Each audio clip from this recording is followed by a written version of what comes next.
তুমি সকাল সকাল উঠে ছেলেদের পিছনে কেন লেগেছো? যাও হাটে গিয়ে দুটো বাজার করে নিয়ে এসো। আর 2 সপ্তাহ হয়ে গেল বাজার করোনি। আর কতদিন এই শাক তুলে এনে এনে খাবো? এই তোকে প্রতিদিন শাক তুলে এনে কে খেতে বলেছে? যে খাবারটা আমি পছন্দ করি সেটা করো, তাহলে তো হয়। তুমি তো ভালোবাসো সজনা খেতে, সে কি প্রতিদিন খেয়ে বাঁচা যায়? কেন আমি কি মরে বুঝে গেছি নাকি? যা বলছো কথা বলছো। ঠিক আছে, আর আউল ঠাকুর কথা বলবো না। মুরগি দুটো ডিম পেড়েছে, রান্না করবো গা। ওরে বাবা রে, তোমার তো শ্বাস কম না? তো একটা ডিমের দাম 10 টাকা, ওটা কি খাওয়া যায়?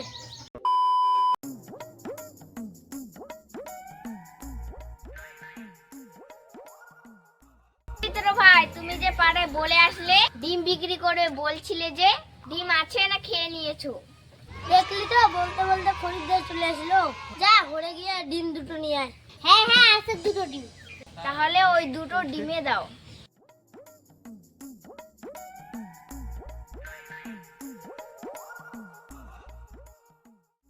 এই নাও, টাকা 11 টাকা। একই একই ডিমের 2 রকম দাম কেন? এই ডিমটা একটু মোটা তো, তাই জন্য। না না, আমি 2টা ডিমের 20 টাকাই দিব। দেখো মন, হাত ধরে বলছি, তোমারও হলো আমারও হলো, 20 টাকা দিও। এই নাও, সুদখোরদের কাজে এমন হিসাব হয়।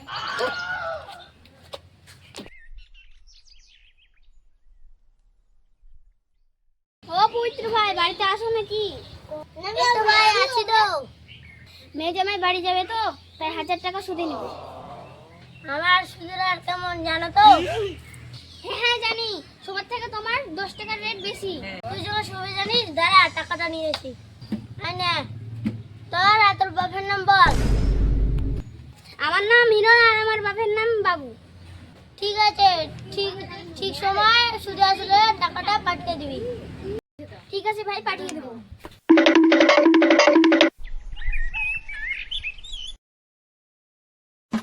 কি রে তোর, 3 মাস পার হয়ে গেল, সুদে দিস না, আসলে দিস না, কি ব্যাপার তোর?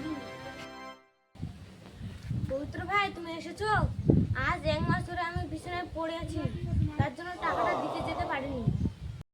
তুই অসুস্থ পড়ে আছিস, আমি কি করবো? তুই তাড়াতাড়ি আমার সুদ সময় টাকাটা দে। আচ্ছা ভাই পবিত্র, আমার সুদ ধরে কত টাকা হয়েছে?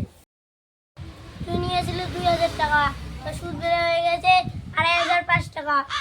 আচ্ছা ভাই, আমি দেখছি ঘরে কত টাকা আছে।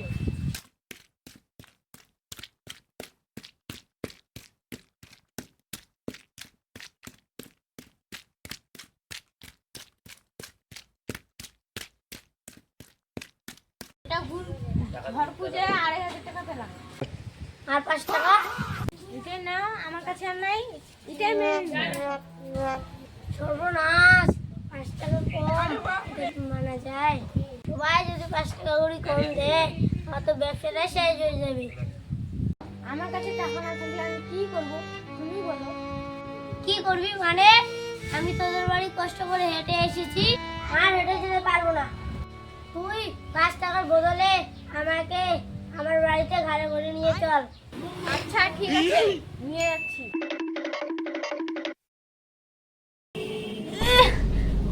যা ভাই,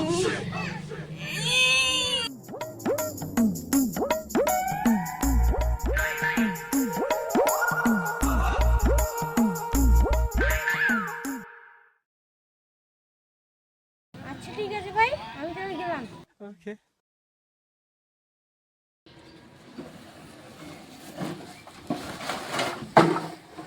ও থাম থাম থাম, আর জিনিস ফেলিস না। তুমি করলে কি? আমার সারা জীবনে সুদের খাতা তুমি ফেলেছিলে। হ্যাঁ, সুদের খাতা মানে? হ্যাঁ, আজ থেকে যত হিসাব হয়েছিল সব ওই সুদের খাতায় লিখে খাতাটি লুকিয়ে রেখেছিলাম।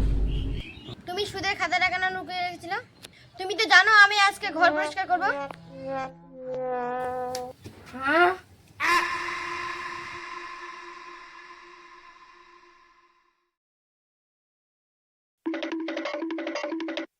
আমার যে ওখানে টুকলাটা ছিল, ওটা কোথায়? ওই টেবিলটা আমি ফেলে দিয়েছি। তুমি এটা করেছো কি? ওই টুকলাটা আমার সব টাকা ছিল। হায় হায়, আমার কি হলো? হায় হায়, আমার সব শেষ হয়ে গেল। তোমাকে কতবার বলি সুদের কারবার করো না, এ ভালো না।